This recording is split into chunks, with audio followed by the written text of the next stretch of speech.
Also founder and president of New Oberpfalz Brewing in Griffith, Indiana. And I've got a lot of fun stuff to chat about today. Let me read a little more of your bio here.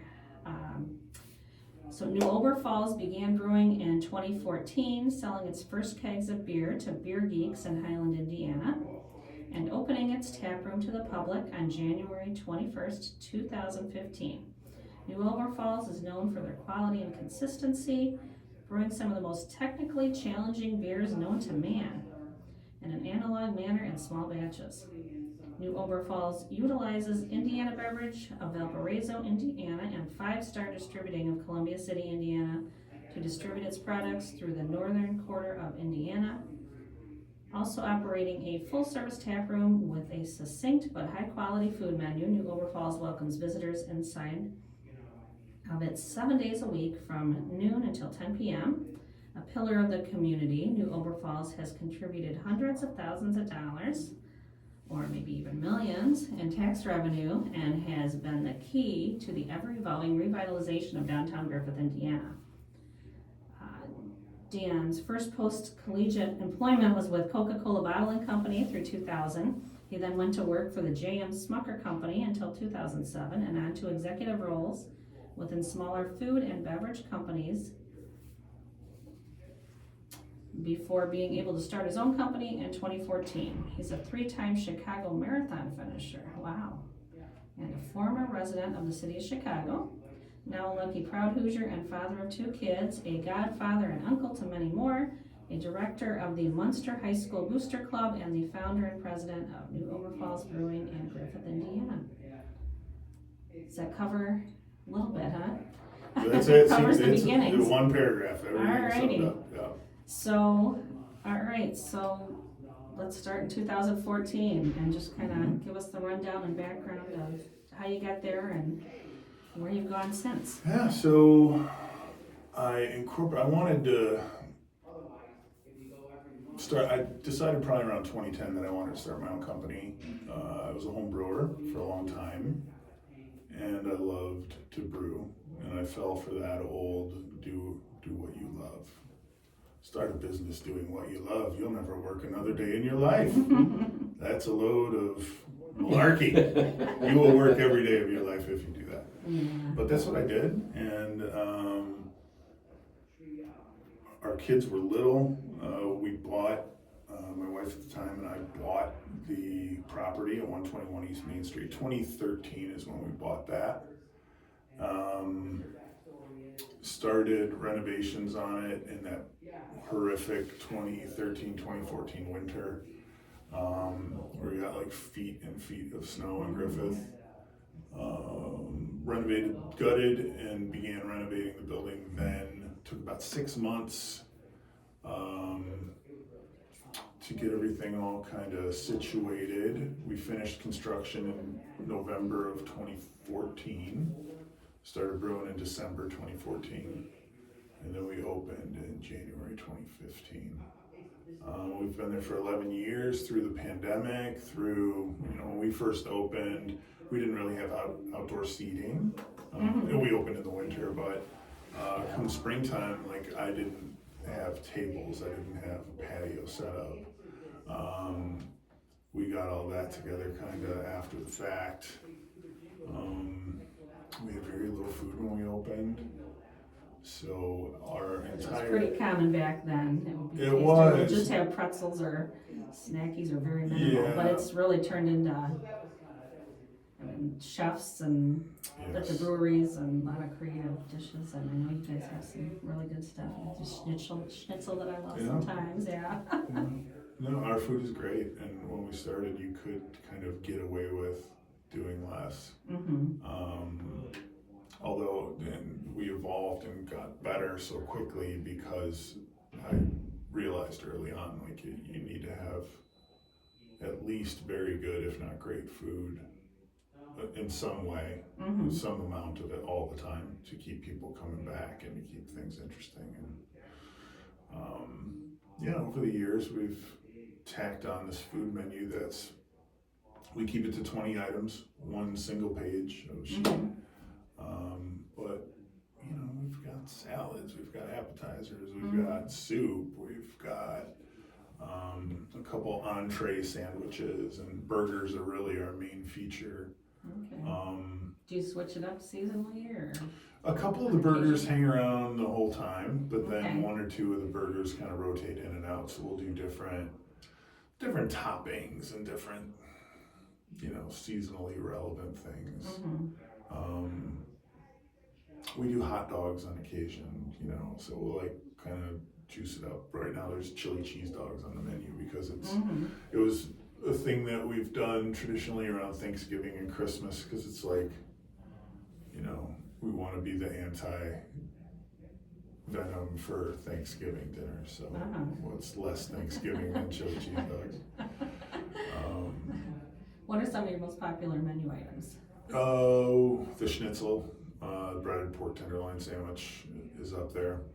And are those on the menu all the time? Yes. They are, Yeah, okay. they always, Okay.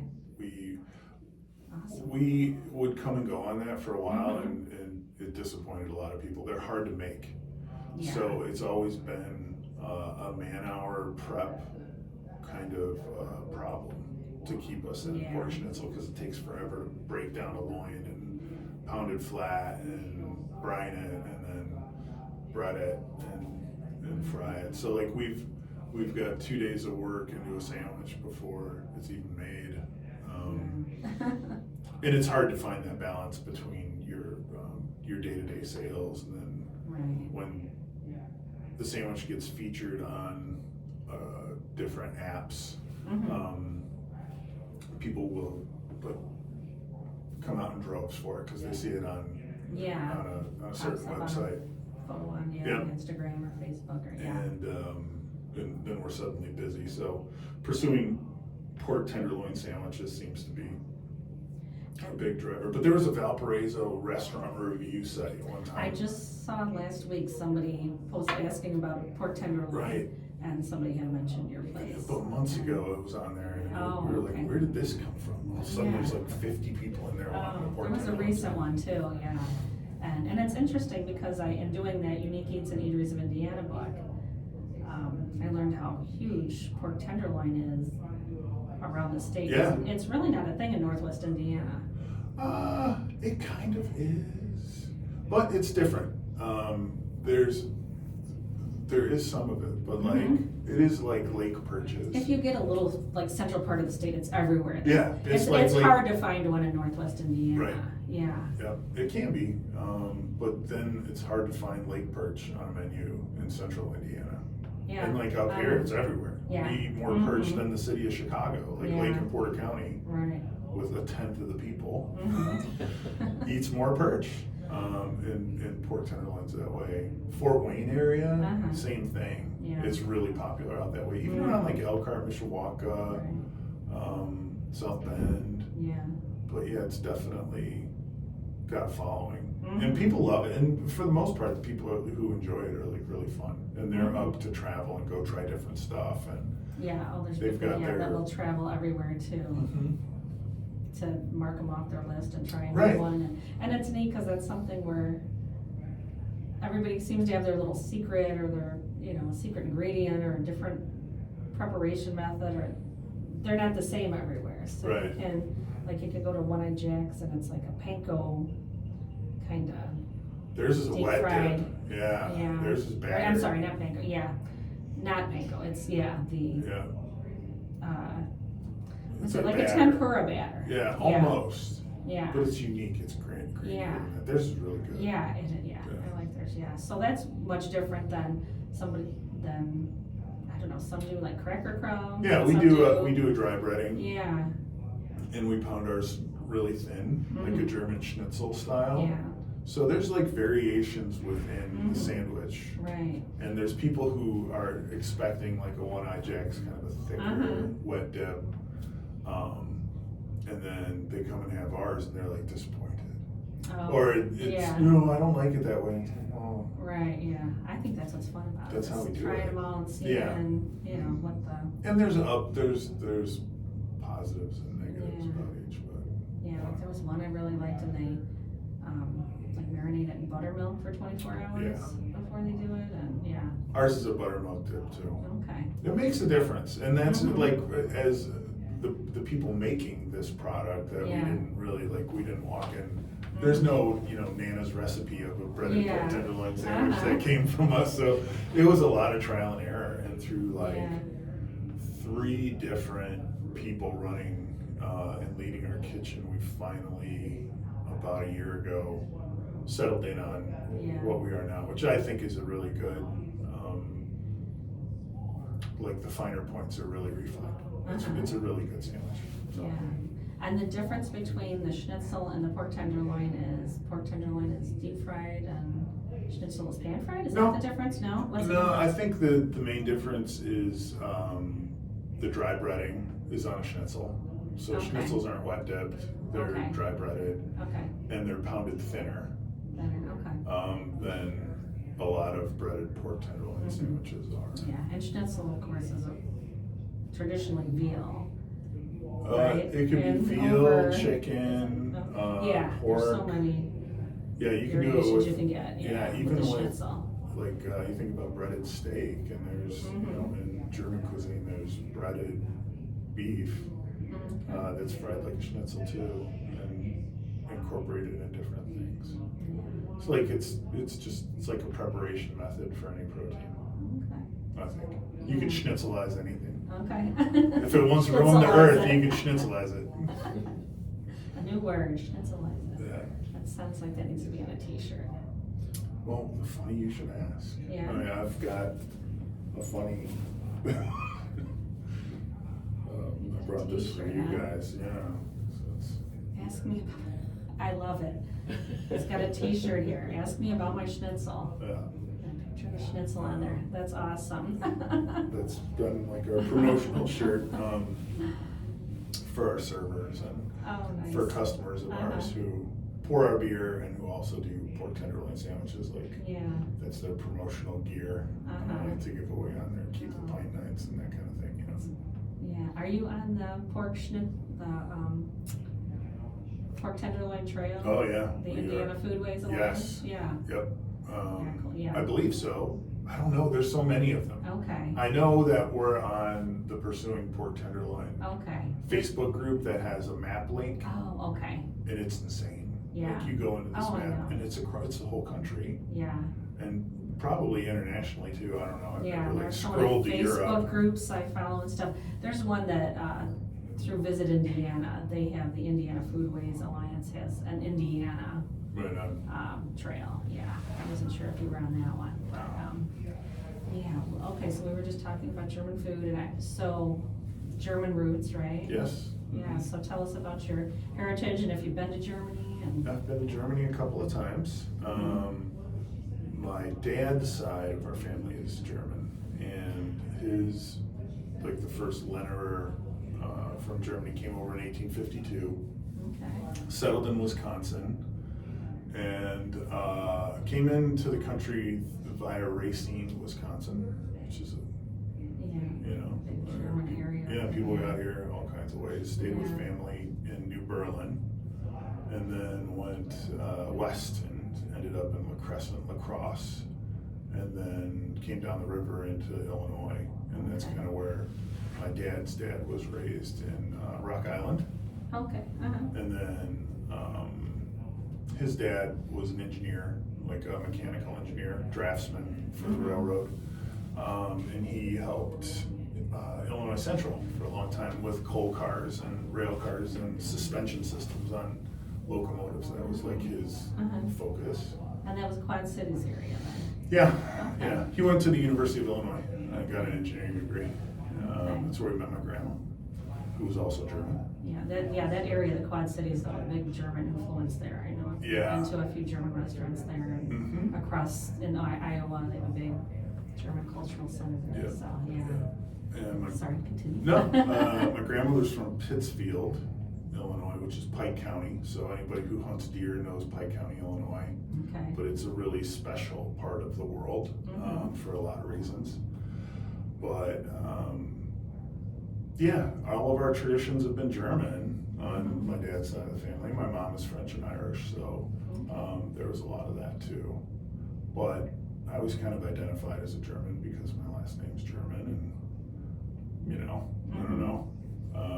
It's just kind of who we are. Yeah.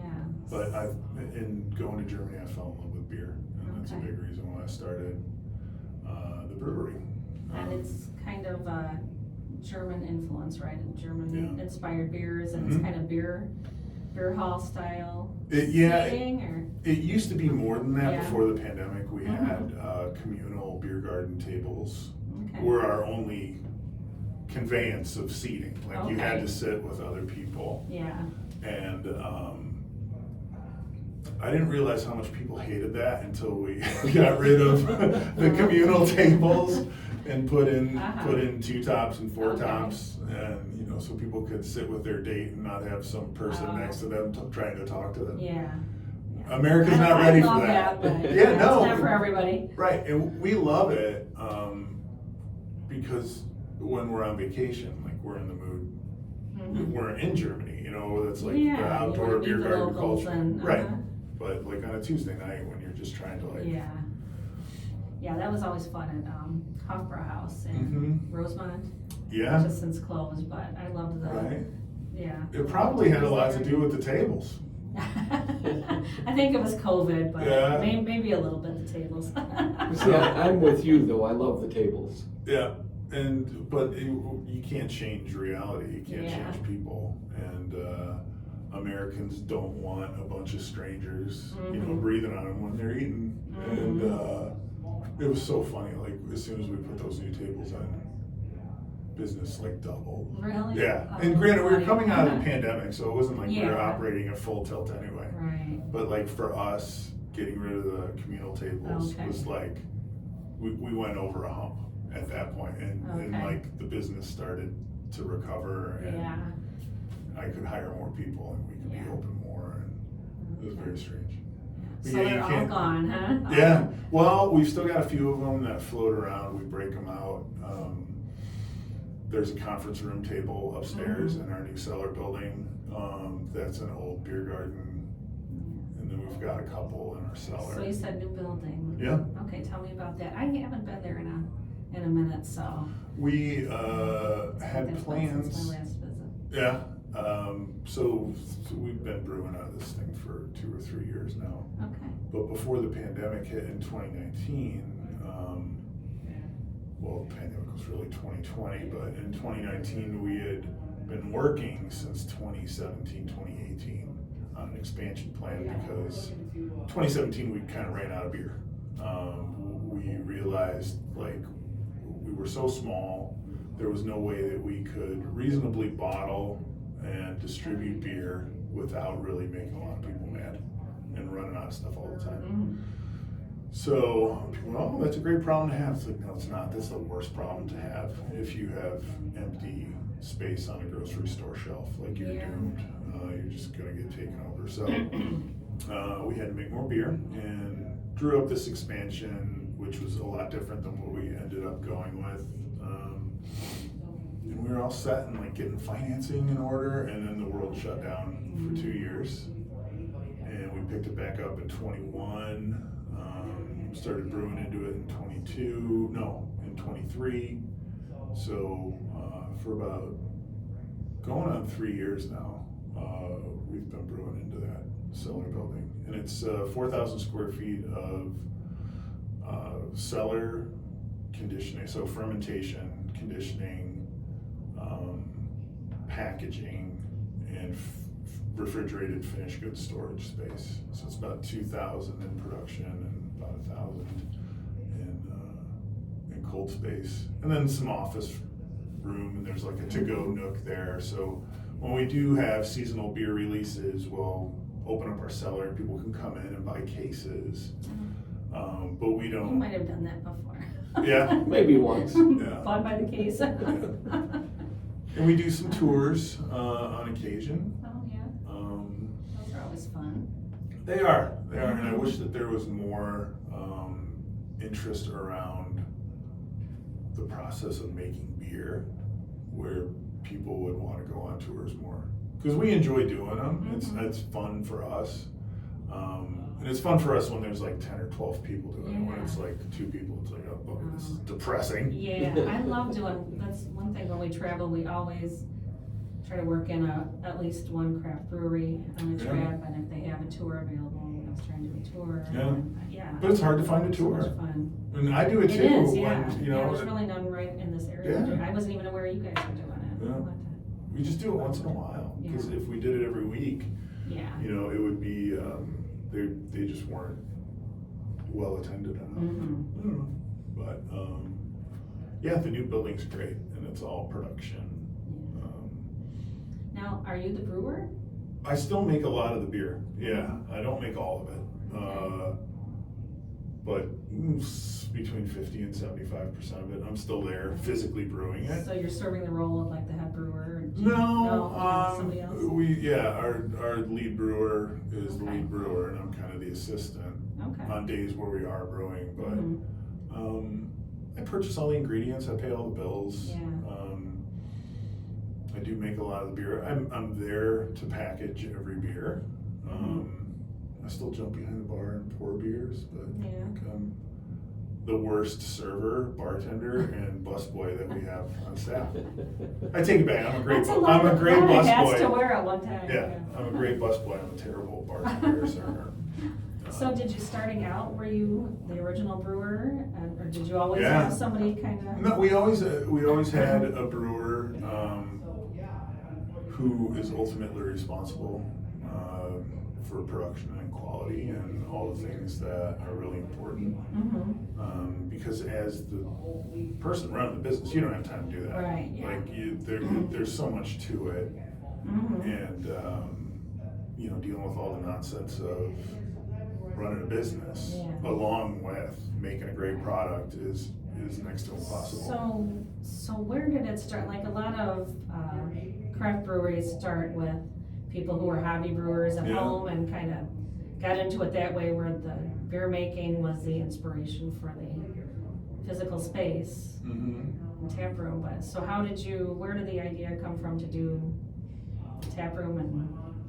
So, like, my template for what my brewery was going to look like was based on a brewery in Bamberg, Germany, called Kiesmann. And it's a brewery with a tap room restaurant that's located in a neighborhood. And they have all their production and packaging right on site. Much bigger space than what we started off with, but as of right now, not that much different than what I'm brewing into now. As far as, you know, they were probably 12,000 square feet, we're about 8. Okay. But they had just great quality beer, and it was really accessible, and you could kind of see behind. You weren't allowed in the brewery, which is great. But you could see what was going on, and the day that I visited there, they happened to be packaging beer. So I was able to see their line running. They had like an old rotary filler crowner with returnable 1 liter bottles. So they had racks of the returnable bottles that were going through a rinser, and they were filling. It was really quite an operation, really cool. Yeah. But that place stuck with me because their beer was really good, and they also distributed, at least locally. You can't find that stuff outside of Bamberg, I don't think. But that was kind of the template. Yeah. But I was a home brewer too, and I toured hundreds of breweries, and through all those jobs I had before, I was always traveling. So I'd go to different cities and check out, you know, a place like Sweetwater, which is gigantic and had a centrifuge running 24/7. Well, that's not really applicable to what I do. But, you know, when I go up to a place like Coonhen in Michigan, or Shorts, before they had the big production facility in Bel Air, and like all these little places all over. Milwaukee had a bunch of them that were really inspirational and kind of showed the way. So have you done like this brewery that inspired you, or are you kind of sticking to local distribution, or how far Yeah, are you available? just in the northern quarter of Indiana, and if we could fill out, we can make a little more beer, but in the grand scheme of beer, like, it's not a lot. If we just had a few dozen more loyal, committed draft accounts, like, all of our volume would be spoken for. Just in the northern quarter of Indiana. Yeah. So we are tiny. Like, our capacity of the brewery is like 2,100 barrels. Okay. And you take like 3 Floyds, their capacity is probably 100,000-ish barrels. So we're 2% of 3 Floyd's capacity. Okay. So we're really small. And the grand scheme of breweries, like, Floyd still isn't that big. They're they're big, don't get me wrong. And they can make a lot of beer, but in the grand scheme of like Coors Light, Miller Lite, Budweiser, like, it's not a lot. Yeah. They still are minuscule. Well, let's take a minute here and get into the beer itself. Mm-hmm. So you brought some with you, right? I did, yeah. So tell us about what you brought. Let's find out about some of your signature beers. Right on. I brought 4 beers. Helles is, I'll start with Helles because this is why I started the brewery. Okay. This is our flagship beer. It is our #1 seller. It's what we're known for. We've won 3 U.S. Open Beer Championship gold medals for this beer and 1 bronze medal. Wow. So we've medaled in 4 of 11 years against thousands of other breweries. And it's beer that tastes like beer. It's 4.7% ABV, it's 20 IBU, it's yellow, it's fizzy, it's clear, it's crisp, it tastes good on a hot day. You can drink 4 of them and not like wreck your chances of getting to work on time the next day. Session beer, is that what they call it? Yes. That's something you picked up from me. Yeah. Some beers are session beer and others are not. Yeah, no, this is definitely. So this one's always on tap, and we like to have it. Yeah. There's still time of being small like we are. We still run out of it sometimes. Okay. But this is why the company exists. okay. And we are going to succeed based on how well this beer sells, or how well a beer that we have not yet made sells. Because like, it's either Helles or something we haven't done yet. But our beer drinkers respond to this beer. They let us know to keep making it. Yeah, that's a good, like, middle of the road one too, huh? Where people who maybe even aren't beer drinkers, that's not something that's, like, No. IPAs can be a turnoff to some people who aren't beer drinkers just because that Right. strong happiness, but that's a good starter It beer bridges, too. it bridges the gap. Yeah. If somebody likes Miller Lite, they'll like Helles. Yeah. If someone likes Stone IPA, they'll like Helles. Okay. It's weird how it works, but it's just more flavorful and more full bodied than a Miller Lite beer, but a lot of those flavors are similar. So it's just a better experience than And a nice a Miller Lite. German style that pairs really well with It goes the great. schnitzel. Yeah. Or anything, really. With all food, just like those macro light beers do. And keep in mind, like 85% of beer is still yellow, fizzy, less than 5% beer. That's what people like to drink. So and that's what I like to brew. That's why the brewery was started. So like, I'm not gonna fight it, but make no mistake, like Helles, that's why we're here. Okay. Yeah. And then I We've brought a tried couple that a few times. seasonals, but I have, but it's a good go-to beer. yeah. And Firegeist IPA, so it's a Citra dry hopped American IPA. It's bright, it's clear, it's West Coast. It's a classic in the sense of what it looks like and how it feels. It's kind of new age in the hops, but Citra, even today, it's kind of like that's old hat for a lot of beer drinkers. It's not experimental, but as far as IPA goes, it's classic West Coast style, but hopped in a modern way, very aromatic. Okay. And about 6.5%, so a stronger test beer than the lager beers. Yeah. Okay. And then a couple of seasonals. So I got Schwarzbier, which is, you think about Schwarzbier like a black Pilsner. So it's not like a porter, it's not like rich and chewy, it's kind of lighter and more sessionable. Okay. It's right around 5% ABV, so it's got a lot of flavor for the heft of the beer, which isn't much. You know, it's a beer that you can drink a few of. And we do this seasonally, though. It's so popular. We've been doing 2 tanks a year, and so we do one in the fall, one in the spring. Okay. And it still sells great, so we might consider keeping this around 12 months out of the year because it is popular and sells well, especially on draft in our tap room. Like people really enjoy Schwarzbier on draft. Like how many do you have on draft? 12 is ideal. Right now we have 11. Okay. And they're all your beers, right? You don't do guest beers? We do guests on occasion. So most recently we've had Sierra Nevada Pills when they launched their new pills. I put that on draft because I'm a beer lover at heart. So I wanted to pour that and sell it and share it with people. It was really good. Nice. But our pills outsold at like 10 to 1. It's the strangest thing. Like, this is new. Why don't you guys try it? They're like, we're good, man. We're just gonna drink yours. For your stuff. Right. Yeah. It's strange. We've gotten it. It's like, you know, you've arrived when. Right. Yeah. If you want to go and have a big variety, you need to go somewhere that's not a craft brewery. Go to a brew pub that's got lots of different ones. 20. Yeah. They come to me and they're like, wow. Yeah, they want to try your stuff. Yeah. And then Doppelbock. So this is our high test, 6.7% ABV. So quite a bit stronger than our base lager lineup. Yeah.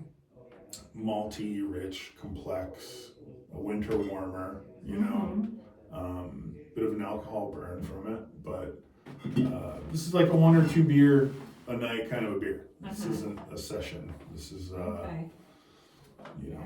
And this is this a seasonal, like a? Yes, winter seasonal only. We make it once a year. When it's gone, it's gone. But we typically like to have it out around Thanksgiving. So it'll stick around as long as the snow does, which could be, who knows when now. Yeah, Paul is definitely a fan of the winter beers. Yeah. I've been known to occasionally drink a non-session beer as a session beer. That's why, like, I love to drink Helles because I consume the same amount of liquid no matter what alcohol percentage the beer is.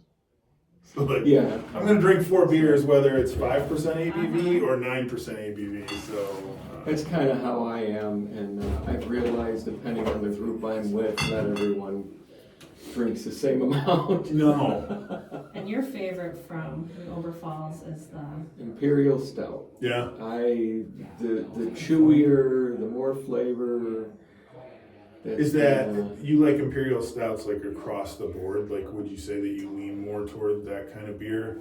I actually like your Imperial Stout in particular, but I do. I mean, wintertime, that's a great time of year to drink the stouts. But I do prefer the stouts. But I think that's for more than just the flavor. I think it's because the stouts aren't always available year round. So after a few months, going through the summer, not having a stout, I kind of start itching for a good solid stout. It is funny, like in summertime when we put a porter, we'll tap a porter in July, and it'll fly. Yes. Because there's no other dark beers out at that time. Yes, because I'm probably the unicorn in the way of a 90-degree day, and I'll itch for a stout, and ideally I have one hidden away in the basement somewhere. There's a lot of people who drink beer just like you. They really love the dark. It seems like I've been coming across too, like, I think they even call them summer stouts, like lighter stouts. Yeah, Irish rye stouts, oyster stouts. Yeah, white stouts. Yeah, that was a trend for a little while there. Yeah, so it is more, I mean, it used to be like you couldn't ever find stout in the summer, where now you'll find a few, and so you do them occasionally then, the heavier ones in the summer, and they are popular. Yeah, and they go. as long as the beer is good, it's gonna sell, Yeah. generally speaking. Mhm. But then there's also beers like you make a porter and people are like, you should bottle your porter, it's really good. Mhm. And nobody bottles a porter. I'm like, well, why do you think no one's bottling a porter? There's a reason behind it. Well, I don't know. Probably because it doesn't sell. Yeah. You know, and you can go to a big liquor store like a Wise Guys, and believe me, if something is selling, they're gonna carry it, and you can go up and down every aisle, and like, if you can't find a beer style, it's because that's what's going on in beer these days. It's so much better on draft though too. It is. Yeah. All beer is. Yeah. If you have a well-maintained draft system, there's no better way to drink beer than on draft. I'm not a big fan of canned beer. Me either. That's kind of a turn off to me, even if it's a solid beer. Just seeing it in the can, I'm like, nah, I'll pass. And a lot of places don't seem to do the growlers now. They're doing the canning systems. And when we travel, we see Yeah, they it have a seems to be so steamer. much more common now. The growlers, because I was a big fan of the growlers, you know, 64 ounce, were they? And yeah, the growlers are 32 ounce. Well, we do 32 ounce. So a crowler is like a can. Is that what you're talking about? That's what we're seeing Yeah, like now. a Yeah, can. rather than the glass. Yeah. So we do 32 ounce howlers, which are like smaller growlers. But 64 ounce growlers, you waste so much beer. Yeah. when Well, I you mean, fill I those. personally didn't. Right. Yeah, but getting beer in that jug, in that 64 ounce jug, The amount of foam. yeah, you get a lot of foam over, and then your yields look like dirt, and you know you're trying to run a business, and it's like if I'm pouring an extra 10% of my beer down the drain, not much of a business left after that. So for us anyway, like we switched to 32 ounce, but we still do them, and we don't can ever. I don't ever want to can anything, but. What is you do? I like Hefeweizen. Yeah. You've got one, I'm sure. We do it. We do it seasonally, draft only. Okay. We put it out. I like to have it out in April every year. Mm-hmm. So it's like the first half of the summer, Mm-hmm. and I like to run out of it by the end of July. Okay. How about Oktoberfests? What do you? Yeah, What do you do for that? we shoot for an August bottled beer pickup Okay. for that, and then this year we started selling the draft as soon as it was ready to pour, and so that is somewhere between August 15th and September 1st usually. Okay. We used to withhold until Yeah. like the first day of official Oktoberfest to make a big stink out of it. And then to my earlier point about disappointing people because we get too busy, we stopped doing that and we just like roll it out when it's ready to go. That season seems to have expanded too. Like we were going, It has. like the beginning of September, we went to an Oktoberfest, and then they've got them going, almost up to Halloween now, where it used to be, like one weekend, and that was it. But it's, No, it's popular, and if it's done right, those are good parties. yeah. He's got his lederhosen, and then I got the dirndl to go with it, so we dress up and go to It's fun. hit the ones in the Depending region. on where we go, there's at least on one occasion we were asked if we were part of the band because we were both in the traditional clothing and. Did you say yes? I know, I was honest. I was I think it was St. John, and she gives me my food, and I have my money, and she's like, no. And I'm like, no, I get to pay for it. She's like, no, aren't you with the band? And I said, no. So she kind of ruined it for me. I was right behind her. Yeah. Wow, Yeah, I'm not with the band either. I know. I was like, well, I could sing something for you. I know next time just say Yeah. It says a lot about you that you didn't though. I was more like, isn't it obvious? Yeah.